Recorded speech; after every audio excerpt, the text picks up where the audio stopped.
And we are back, and I have got a special treat for me today. Not a treat for you. You probably see a lot of games on this Bel'Shir Beach. I love GSL maps. I love maps that I don't have to play on and get raped by imba Terrans on. I don't know if I should use words like that. Imba. What a conflict-causing word. Anyhow, I hate hovering over titles of names. It totally gives it away. We've got a match today, and it's a beautiful, beautiful, beautiful matchup. TVT. And this is such an evolving game style still because, like, we've seen... Alright, let me just introduce the players. We got, in the top left-hand corner of the map, our purple Terran. His name, ESCGoody. It's not really escape, it's escape, but... And in the bottom right-hand corner, we have his opponent today, who is about to wrap up this supply depot in another while. He is imbaStrelok. And this game, just so you all know, was built or was played before the 1.4 patch. So you know, there's no 65-second barracks build time, which is probably why we're seeing this gas first. I know that may make sense, but I just want to highlight gas first from Strelok. While we do see in the corner a supply depot. Okay, so both of them going gas first. Goodies does wrap up a good amount of time. A goody amount of time before that really wasn't that funny before Strelok's. So he's gonna be a little ahead in whatever tech route these guys do end up going. So Bel'Shir Beach, as I was saying, I love GSL maps. They're just fun because you never really play on them unless like you're playing customs with your friends. I mean, if a bunch of you guys are like watching this, you're like super pro. You're like, oh, I play on GSL maps all the time. You scrub nub. I'm like, I'm sorry, I ladder too much. I really want Masters League. I get frustrated. Alright, so this SCV is heading out, and he's like, I'm going to go on a scouting mission. But the problem is that Goody really is just one step ahead on everything right now. I mean, he's going to be arriving at the Zelnaga Tower before Strelok. And he's, at this point, I mean, he's dropping his orbital. Oh, no. No. Got that backwards. Strelok, it's his orbital going down. But Goody is going to be a little ahead in terms of tech from getting this factory down so much earlier, or the gas, because his factory is, well, 7 seconds done on this one and 17 on this. And things like that can really make a big difference. It's not as nearly as big of a deal in TVT as it is in PvP.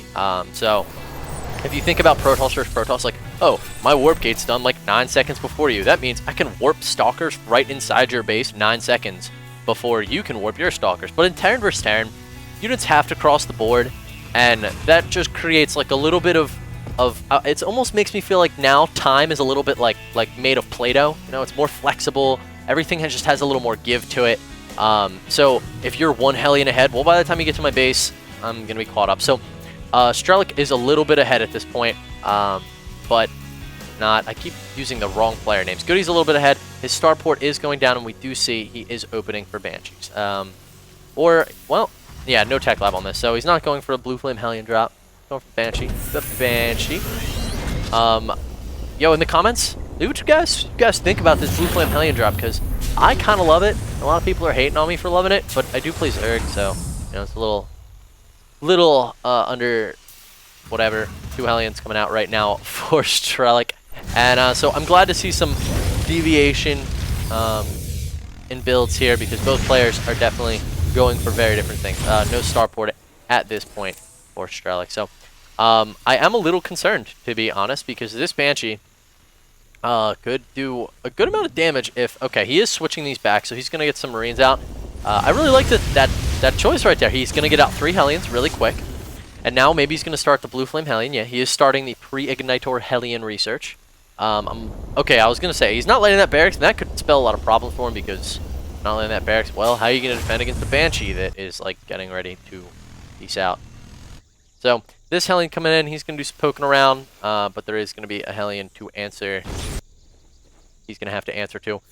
These Hellions turning back around upon seeing the wall off, and that's going to really clue him in that there's something askew here, because there's no addition on the barracks, and he couldn't really see in here, but he's like, well, that's fishy. I'm going to drop an expansion, make a bunker, and make Marines. Make your Marines! Uh-oh, Strelok supply copping himself. I combined popping and capping there and called it copping. I'm a little scared for him. To be honest, this could, and you know what? He's going with these Hellions, uses the scan here, and just trying to create some a little bit of a hassle back in his main. Yeah, okay. So the Banshee did turn around for a second there, but really this is just nasty because he doesn't have stim, and like a well micro Banshee, I'm sure you guys probably know this. A well micro Banshee can literally just kill Marines and SCVs all day long. Not to quote the Terran unit there, all day long. But that's kind of the case. So these Blue Flame Hellions are beating on the doorstep of Goody right now, and he brings this Banshee home. And that wasn't really the best decision. It looks like he is actually turning around right now. And is he going to see that Banshee? Yes, he does get a view of the Banshee. Whether or not he saw it is a different question. But choosing to roast the barracks here, and interesting decision. I would have shot the supply depot, but at any point that this becomes a problem, I mean, a Banshee can take care of it. So this Banshee cloaking up, and he's going to make a big mess of things, as there is now enough energy for a scan. And I think this Viking should be able to easily... Oh, he drops the scan as the Banshee is escaping the area that he scanned. That was unbelievable. I cannot believe Strelok made a mistake like that, and that's going to cost him some more additional workers for an extra scan. All right, that'll work too, and an extra Marine. So, yeah, having to drop 2 scans there instead of 1, and that does cost him, you know, a hefty 270 minerals. So, looking up at Goody's base now, he is transitioning into what appears to be mech play. And I love mech play. You can ask my buddy Heyron, who's sitting right next to me. Maybe someday I'll get him to cast a game with me. We play a lot of TVTs together, and I love going mech, because mech is just a beautiful, beautiful thing. It is like, it is just game controlling, because you're literally there goes that Banshee. You're literally the one who's like, okay, I'm gonna call shots in this game. I'm gonna say that you're not going to attack me, and if you do, you will die. And really, this is, I'm anxious to see, you know, what tech route Strelok chooses to go with. And it looks like he does have a second factory down, so maybe we're going to see some mech out of him too. He is double producing the Vikings right now out of this reactor, so that really is an indicator of mech, especially following up with so many Blue Flame Hellions. Looks like he wants to make a quick mess of this barracks. And he is lifting up this barracks, lifting up this reactor, and he's going to lay it down, so I think we're going to see some mech play out of both players. But Goody really anticipating his future need for production facilities here. And I love when Terran players do this. You drop down these production facilities a little earlier than you actually need them. But then when you fly out and take this command center and you transfer workers, which at this point, look at the worker count. I mean, Goody's doing real well. 35 workers to 27. This harassment from Goody on Strelok has just caused a bunch of problems. So Strelok a little ahead right now, but he continues to supply cap himself. Once again, he is supply capped, and he has dropped down a supply depot, an emergency supply depot. And I want to say, I didn't see when he did that, but he used 2 scans at that point where that Banshee was coming in and harassing him, and he had no Marines. So I think he's actually supply capping himself for the 3rd time, I believe, at this point. So Strelok, maybe, you know, having a rough day. I gotta say, he's not playing at the tip-top shape of his game right now. But he is, you know, going to move out here, and a little bit of preemptive action could make up for his lack of building supply depots. So a missile turret going down right now for Goody. I like the forward position of that. It is going to help him with, well, a lot of things, like Vikings that are trying to scout for tanks. But there are no tanks from Strelok, so being a little bit preemptive there, I think is the word I'm looking for. But it's just, you know, it's a good choice. He doesn't know his opponent hasn't heavily transitioned. Oh my god. Let's move on. Hellions and Vikings camping outside the base. He's going to send these Vikings into scout, and they are going to get quickly repelled by that missile turret. So, lots of Blue Flame Hellion battles going down here, and I gotta say, Strelok is, well, not in the advantage in this situation is the way I'd like to politely word that. But he is, in fact, flying... Oh, I wanted to see this barracks fly out a little further, but it's kind of just chilling now, so... here's that 3rd factory going down for Strelok right now that we already, you know, as we went over. Oh, Vikings landing in the base, and they're going to be able to do a little bit of damage here. Maybe he's going to snipe some SCVs, maybe he's just going to try to snipe this tank, or maybe he's going to pull back and lift off. There he goes. Meanwhile, Blue Flame Hellions coming in the front here, getting attacked by SCVs, but, well, as we all know, SCVs don't do so hot against the blue fire of Blue Flame Hellions. See what I tried to do there? I harassment didn't come out so great. Gotta work on delivery. Who am I kidding? My delivery's awesome. Alright, so Vikings flying back to this third command center that we see from Strelok right now. And, what I'm disappointed in seeing is... Oh, nope, that's because I'm not holding down the health button. See, I play so much StarCraft, you know, you see the bars, and I was coming back, I was like, Strelok's not making anything out of anything. But he is, in fact. So, yeah, take a look at the work count. I mean, Strelok now, after all that harassment with Vikings and Blue Flame Hellions, pulling a little ahead. And the good part is, a lot of times when you do those harassment trades, you lose a lot of your army, a big portion of your army. But the cool part here is he really didn't, he did lose some stuff, but because Goody wasn't able to well handle with that harassment, he split up his units so poorly. He was losing Marines and losing Hellions, and I think he lost a tank. Losing all these units really balances out the army. Look at the army tab, it's pretty close. 40 to 43 right now, and you would expect after all the units that Strelok lost that he would be a little behind, but that's not actually the case, and that did allow him to catch up in economy. So now, both players actually pretty even. Goody just definitely ahead in the unit tech here, so this could spell some problems for Strelok. Taking this fast third, not having really any tanks. This tank needs to get over here. He is going to need this in order to defend, but if he sieges up 2 tanks, and here we go, 3 tanks, excellent. Strelok is now pretty safe. There's only 1 tank, 4 Blue Flame Hellions, or 5 Blue Flame Hellions and 2 Thor. They're not going to be able to punch through this line. So, they may be able to successfully deny the third from Strelok, but he is going to be pumping out tanks at a massive rate now. We see an additional, what, 2 factories going down for Strelok, and I love this. As I said before, I love preemptive building of structures when you anticipate having income in the future. And look, Goody is trying to break this out, and I don't think this is a good decision for him to be making. More tanks coming to reinforce. Strelok's going to reinforce this one in the back, and he's bringing out the SCVs to repair, and Goody's going to lose a lot. Oh, he's actually bringing them out to attack. And, yeah, I mean, Goody's just going to get repelled there, and he lost a lot of units. Strelok only losing 1 or 2 tanks there, and I gotta say, Goody not getting... You see these resources lost. This is now even. And if we had looked at this before, we didn't pull it up, but Strelok lost all those units when he came in here. He only escaped with like 3 Vikings. Like all these Blue Flame Hellions except for 2 died. So not coming out on the positive end in that engagement. Wasn't particularly a horrible one. It wasn't a TLSL alive suiciding his... Alright, moving on. I'm trying to like remember what happened that game. I just remember it was like a mass suicide, but I can't actually recall. Alright, tanks sieging up, and these Blue Flame Hellions managing to kill 2 mules. Always good, always good. And this barracks is just chilling. He's like, you gonna bring any drops? Nuh-uh, I'm here. So, if those Blue Flame Hellions had caught really excellent timing there from Strelok. He took these to the third right about the time you would expect a player to be transiting their workers, or transferring their workers. Honestly, if Goody had moved his workers when he was supposed to, Strelok's 2 Blue Flame Hellions there would have arrived at the exact time that all the SCVs were moving in. And he would have just been like, goosh, and it would have been like, fire, fire, fire, death. All the SCVs would have exploded and died. So, lots of Thor coming out here from Strelok, and this is somewhat surprising to see so many Thor. Let's see if what he's continuing to produce. Good. Shifting over to siege tanks. That's what you know you'd normally anticipate from heavy mech play.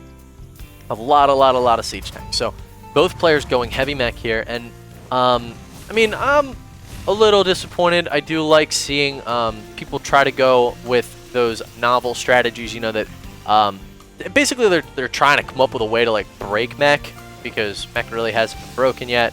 And as of now, I mean, I'm just quartering our toast on this one. I think mech is in fact superior to bio. So when you go mech, it's kind of like, all right, I'm just gonna beat you. But when you're both like, I'm just gonna beat you, well then it just turns into a battle of siege tank lines, and then we're gonna make battle cruisers. So sorry about that. I was rifling through some papers, but back to pulling this up. Lots of forces moving out for Strelok right now, and I don't know. I'm a little worried for Goody, but I think he'll be all right as long as he gets these units into position, sets up a nice little siege line, and does not spread himself too thin. He should be good.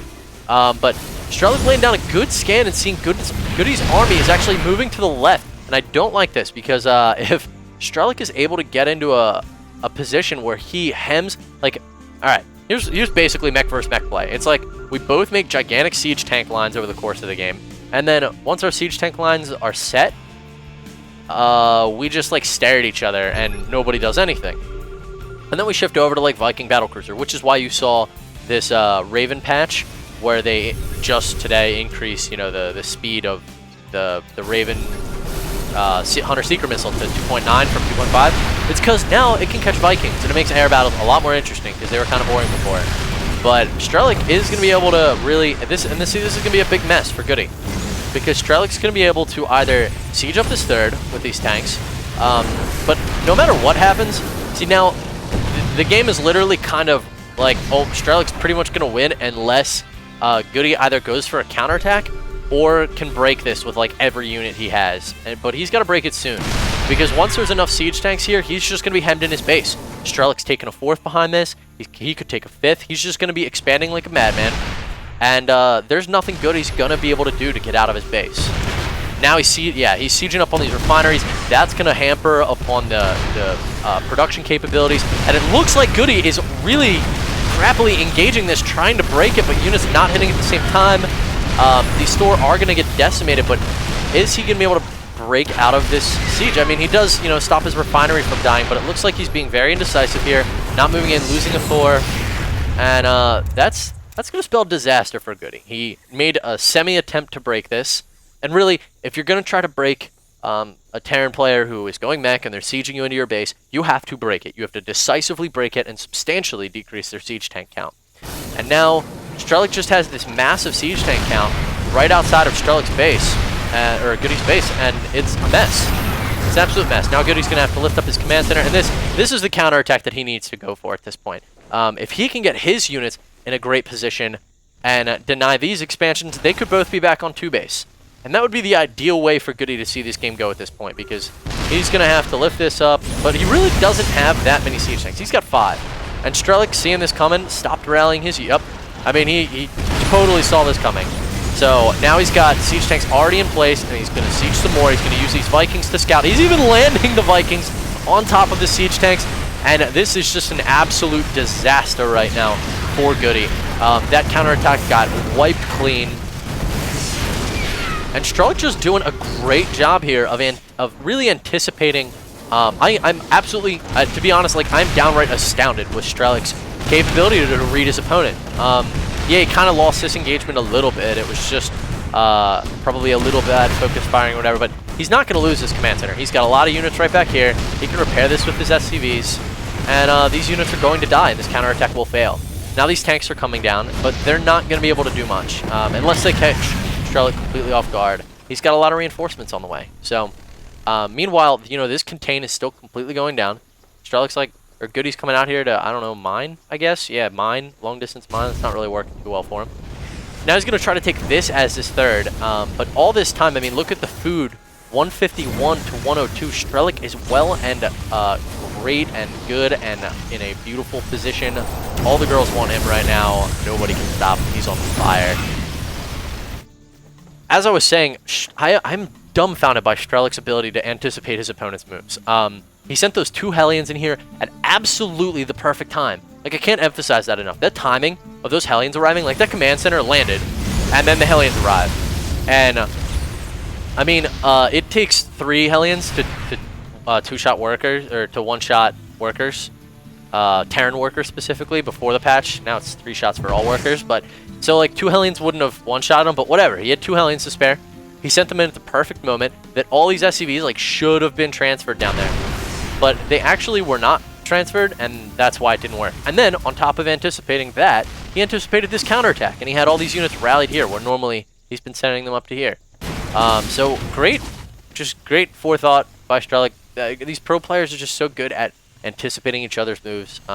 Casted a game earlier you saw between White Raw and Virus, where White Raw went to Stargate, and Virus was like, I know you're going to do that. I'm going to drop a Hydra Den obscenely early, because you're probably going to go dual Void Ray. So, Goody trying to find a way back into this game. I'm like talking about other games now just because this is such a mess. Goody doesn't even have refineries down on this base. It's just an absolute disaster for him. Meanwhile, like, Strelok is just maxing out in pure siege tech. At this point, maybe, you know, if Goody went like Battlecruiser or something, he might be able to, you know, sneak and weasel away back into this game if he, you know, clicks C, so he's crouching and sneaks up. But other than that, no, not. Can you tell I've been playing Deus Ex? I think I mentioned that earlier. Yeah, Goody's is in trouble. I want to like click the fast forward button. I think I might. I'm kind of gonna do that. All right. So things going quicker here. Siege tanks moving in. They're like gonna kill lots of things. They're sieging up. And this was an excellent game. Don't me like feel like this was an excellent game. But now it's just to the point where it's over. The game's I don't see any way for Goody to come back into this. And if it was an ST, he'd like pull out his abacus, pull out his pencil in his mind, and just be like, nope, I can't win this. So Goody sees that, and he gives the GG. So great game between these two guys. And while you know Goody did do an excellent job in early game with that Banshee, look, it's still making Hellions even after the game's over. That's kind of cool. Yeah, injury. There was a spectator. So great game. Strelok just reading his opponent too well, as you know, calling his bluffs, being ready for everything. So, yeah, I enjoyed this one. I'll catch you guys later, and feel free to give comments in the area below or subscribe to me. That would be super epic awesomeness. Thanks. Later.